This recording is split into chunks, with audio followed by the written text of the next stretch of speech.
Delhi versus RCB, match number 39।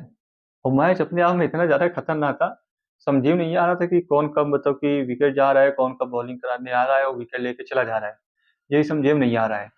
और यहाँ पे हाल वो हो गया, जो अगर आप लोगों ने शायद एशिया कप था शायद, तो जब यही हाल सिर्फ श्रीलंका के खिलाफ ही हुआ था। जब इधर मोहम्मद सिराज थे। हाँ, मोहम्मद सिराज जब बॉलिंग कराने आ रहे थे, तो अगर एक बार पानी पीने चले जाओ तो जब विकेट चला गया, वॉशरूम चले जाओ तो विकेट चला गया, यही ऐसे ही इसी में भी हाल हो रहा था। सेम वही कंडीशन थी। और फिर यहाँ पे हम लोग देखा जाए कि जो आरसीबी की बॉलिंग लाइनअप है, उन्होंने 75 रन में ही डीसी को ऑल आउट कर दिया।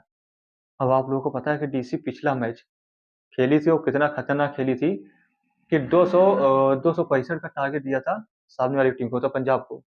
और वही 265 बनाने वाली टीम आज 75 में ऑल आउट हो गई। तो इससे पता चलता है, देखो क्रिकेट, ये क्रिकेट होता है कनिष्ठताओं का खेल है कि कब बाजी पलट जाए, कब वही बैटर फॉर्म में आ जाए, कब वही बैटर होता है कि फॉर्म में मतलब कि तलाश रहो फॉर्म को।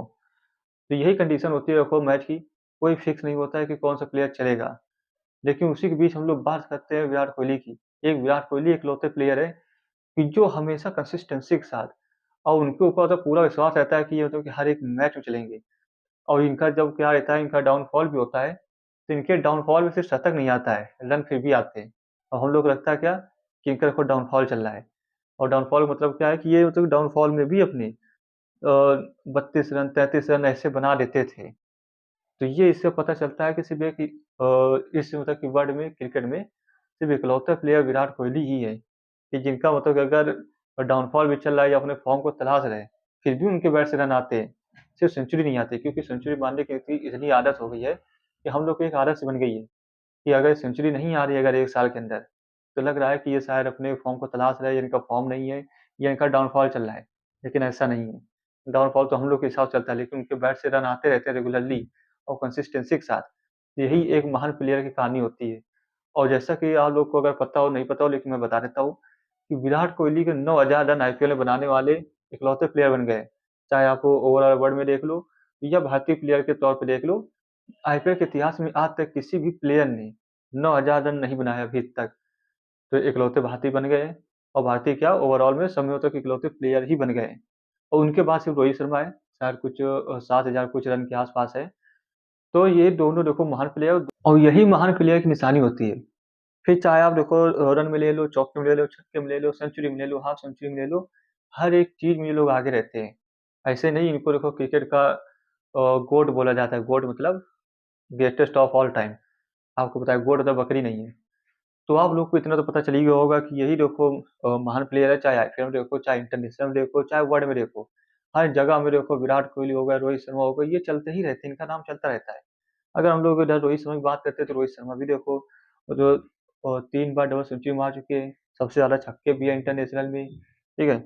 और सबसे ज्यादा शतक भी है एक आईसीसी टूर्नामेंट में। तो यही देखो निशानी रहती है जो महान प्लेयर रहते हैं। देखिए हम लोग बात करते हैं के राहुल की भी, क्योंकि के राहुल एक देखो इकलौते प्लेयर है कि जिनके पास देखो इनके देखो सबसे इनके कंपेयर किया जा सकता है। अगर इनको देखो विराट कोहली से कंपेयर कर रहे हो, तो बैटिंग के स्किल पे विराट कोहली से भी कंपेयर किया जा सकता है। कप्तानी की भी देखो कंपेयर किया जा सकता है, विकेट कीपिंग से धोनी से देखो कंपेयर किया जा सकता है। तो ये भी एक अपने आप में बहुत ही सफल बल्लेबाज है। अब बल्लेबाज क्या होता है कि प्लेयर इंसान हर तौर पे अच्छे हैं, कभी इनको घमंड नहीं होता है। और जैसे कि आप सभी लोगों को पता है कि आईपीएल के इतिहास में आज तक 150 प्लस रन किसी भी भारतीय प्लेयर नहीं मारा। तो के राहुल इकलौते प्लेयर बन चुके हैं कि जो 150 प्लस रन मारा है आईपीएल के इतिहास में। अभी तक 19 साल हो चुके हैं, मतलब 19वां साल चल रहा है। तो आप लोग को इतना तो पता ही हो गया। अब हम लोग बात करते हैं भुवनेश्वर कुमार। अब ये बंदा इतना खास है कि देखो ना इनकी मतलब इतनी तारीफ होती है जितने अच्छे तो ये बॉलर है, ना ही इनका होता कि इतना होता कि ये इनको कोई फेमस करता है, ना ही कोई मीडिया ले लो चाहे कोई भी ले लो, मतलब कि इतना इनको टीआरपी नहीं मिलती है जितना आम मतलब जैसे कि और भी बॉलर को मिलती है। जैसे बुमराह हो गए और शमी हो गए, सिराज हो गए, इन लोगों को इतना तो टीआरपी मिलती है, उतना इनको टीआरपी नहीं मिलती। लेकिन ये फिर भी देखो अपने आप में एक महान प्लेयर की निशानी है। वो मैं क्यों कह रहा हूँ, क्योंकि देखो आप इंटरनेशनल ले लो, जब इनका डेब्यू हुआ था सबसे मतलब कि ड्रीम डेब्यू इन्हीं का हुआ था इंटरनेशनल में। फिर इसके बाद बात करते हैं कहाँ की, आईपीएल की। आईपीएल में 2014 या 15 के आसपास से शायद खेल रहे हैं, इनका डेब्यू हुआ था। एग्जैक्टली मुझे सन नहीं याद है, मतलब यह नहीं याद है कि कब हुआ था, लेकिन ऐसे अप्रॉक्स ऐसे हुआ था कुछ। फिर इसके बाद 2016-2017 में पर्पल कैप भी इन्होंने जीता। और फिर इसके बाद देखो 2016 के बाद अब 2026 चल रहा है, लगभग 9-10 साल हो गए।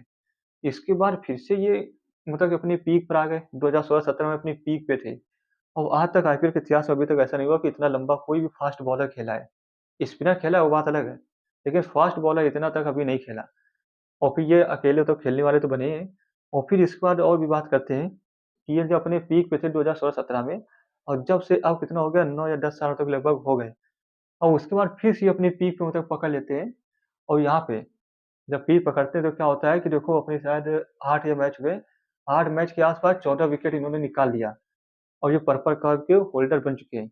और पर्पल कैप इन्हीं के पास है, और इनके ऊपर जस्ती भी है पर्पल कैप कि हाँ, कि ये तो कि महान प्लेयर हैं।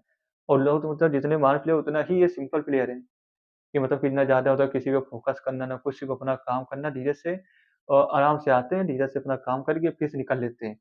तब ना इतना शोर-शराबा है, ना ही इतनी टीआरपी रहती है, ना ही इतनी हाइप रहती है कि भुवनेश्वर कुमार आए हैं, अब तो कि विकेट जाएगा तो जाएगा। लेकिन जब भी भुवनेश्वर कुमार आते हैं, तो उनका विकेट जाता है, ना कुछ तो होता ही है। तो देखो ये बहुत ही अपने आप में महान प्लेयर है। तो मुझे लगता है कि शायद एक बार देखो इंडियन टीम में इनको फिर से मौका मिलना चाहिए। और 2027 का भी वर्ल्ड कप आने वाला है। आप लोग बताना अगर एग्री हो मेरी बात से तो। आप लोग बताना कि अभी देखो 2027 का वर्ल्ड कप आने वाला है, तो मेरे हिसाब से अगर ये 4 बॉलर अगर एक साथ खेलते हैं, तो टीम कहाँ से कहाँ तक जाएगी। तो सबसे पहले बात करते हैं किसकी, मोहम्मद शमी हो गए, मोहम्मद सिराज और बुमराह हो गए, अब भुवनेश्वर कुमार। अगर ये 4 पेसर की अगर एक बार टकरी मतलब कि चारों लोग आ गए एक बार, फिर देखते हैं कि क्या होता है, जो सामने वाली जो टीम है, उनकी हालत कैसे खराब होगी, रन ही नहीं बना पाएँगे। आप लोग अगर मेरी बात से सहमत हो तो कमेंट में बताइए ज़रूर। तो क्या इनको एक बार मौका मिलना चाहिए कि नहीं मिलना चाहिए?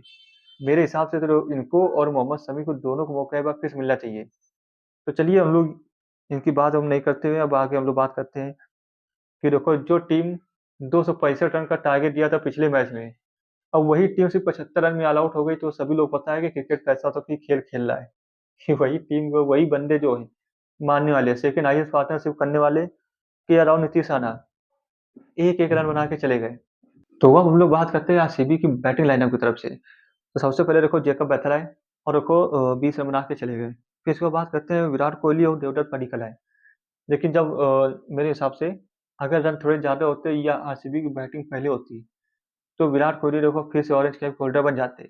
तो मेरे हिसाब से देखो मेन मुद्दा ये है कि ये जीत तो गए, लेकिन रन इतने कम थे कि मतलब कि अपना एक ऑरेंज कैप मतलब पाने का वो तो कि थोड़ा-सा पीछे हो गए। वो क्यों हो गए? क्योंकि देखो 23 रन तो बना दिया।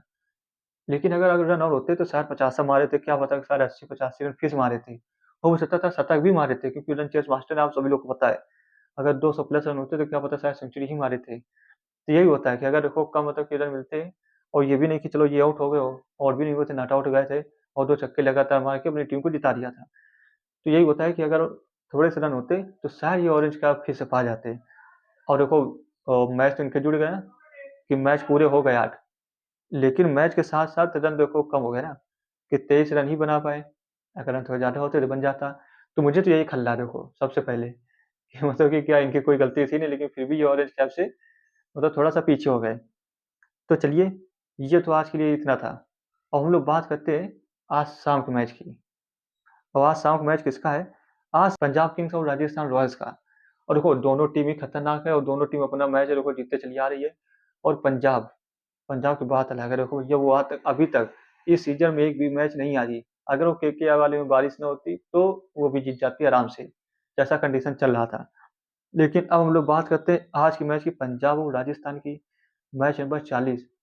और इसमें देखो बहुत ही खतरनाक सिस्टम होने वाला है, वो क्यों? क्योंकि इधर हम लोग बात करते हैं राजस्थान के टॉप 3 ऑर्डर और इधर हम लोग बात करते हैं पंजाब की, पूरा पंजाब का देखो सब कोई फॉर्म में है। परम सिंह, सिमरन से प्रियांश आर्या, श्रेयस अय्यर, कॉपर कॉनली हो गए, शशांक सिंह, मार्कस स्टोइनिस और मार्को जॉनसन तक भी। तो मार्को जॉनसन तो बैटिंग है लेकिन यहाँ तक मौका ही नहीं मिल रहा है। और ये जो पिछला मैच अपना 265 रन ऐसा चेस करके चले आए कि पता ही नहीं चला, वो भी कितना 6 विकेट से जीते हैं। 6 विकेट से मतलब कि यहाँ तक इनकी बारी कहाँ तक आई थी, शशांक सिंह तक बारी आई थी। मार्को स्टोइनिस को, मार्को जॉनसन को तो बैटिंग का मौका ही नहीं मिला और 265 रन इतनी आराम से जीत गए। तो मेरे हिसाब से इनकी जो ओपनिंग पेयर है, मतलब ओपनिंग पर जो पार्टनरशिप है इनकी, प्रोफेसर सिमरन और प्रियांश आर्या, इनकी दोनों की कोई बात ही नहीं कर रहा है। जितना हाई मतलब कि आधा मतलब प्लेयर को लिया जा रहा है, जैसे कि आप वैभव सूर्यवंशी को ले लो, अभिषेक शर्मा को ले लो और ईशान किशन को भी ले लो।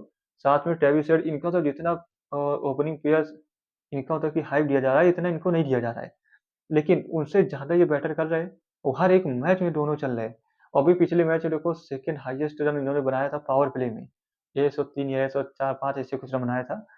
तो समझ लो तो कितने खतरनाक ये लोग हैं। अब इनकी इतनी बात नहीं की जा रही है। तो चलिए मैं बात करता हूँ और आप लोग अगर सहमत हैं तो आप लोग भी बात करिए और मेरी क्लिप काट के मतलब कि थोड़ा चलाइए, क्योंकि इनको भी मतलब पता चले कि हाँ कि कोई भी इनका तो सपोर्ट कर रहा है। फिर बात करते हैं हम लोग सरपंच साहब की। सरपंच साहब को तो बिल्कुल अलग भैया कहानी है। ये तो मान प्लेयर में उनकी गिनती हो गई है। अब फिर इसके बाद हम लोग बात करते हैं राजस्थान की तरफ से। स्टार्टिंग के 3 प्लेयर, अगर वो चल गया तो ठीक है, नहीं तो बाकी सब धराशायी। बिल्कुल वही हाल चल रहा है जो गुजरात टाइटन का हाल होता है। बात करते हैं बॉलिंग लाइनअप की। बॉलिंग लाइनअप देखो दोनों तरफ से अच्छी है। इधर हम लोग बात करते हैं राजस्थान की, तो सबसे पहले देखो रविंद्र जडेजा हो गए, जोफ्रा आर्चर हो गए, तुषार देशपांडे हो गए और बर्गर हो गए। ये लोग इतना अच्छा कर रहे हैं कि इनको और कुछ ज्यादा करने की जरूरत नहीं है, क्योंकि बॉलिंग लाइनअप इनका बहुत ही अच्छा है। देखिए हम लोग बात करते हैं इधर पंजाब की तरफ से। देखो अर्शदीप सिंह हो गए, युजवेंद्र चहल हो गए और वैशाख हो गए। ये सभी मतलब प्लेयर इतने तगड़े हैं कि इनको भी कुछ सोचने की बात नहीं है, क्योंकि देखो ये भी फॉर्म में है, इधर से ये भी फॉर्म में है, बॉलर दोनों फॉर्म में है और बैटिंग भी दोनों तरफ से फॉर्म में चल रहे हैं। लेकिन इधर राजस्थान को थोड़ा सा इधर उधर हो रहा है। ठीक है, कभी अगर ओपनिंग मतलब प्लेयर नहीं चले तो फिर थोड़ा सा प्रॉब्लम हो जाती है। लेकिन हम लोग बात करते हैं आज कुछ भी हो सकता है, क्योंकि अगर इनकी तरफ से प्लेयर चले गए राजस्थान से तो शायद हो सकता है कि आज जो पंजाब किंग्स का है विजय रथ रुक जाए। और अगर नहीं चले तो भैया कोई नहीं रोक पाएगा, फिर चाहे जितने खतरनाक बॉलर हो, फिर चाहे कोई भी हो। क्योंकि देखो जो सामने वाले पंजाब की तरफ से सामने वाले जो बल्लेबाज रहते हैं ओपनर, वो किसी को भी देखो आज तक देख नहीं रहे कि कौन बड़ा प्लेयर है कौन नहीं है।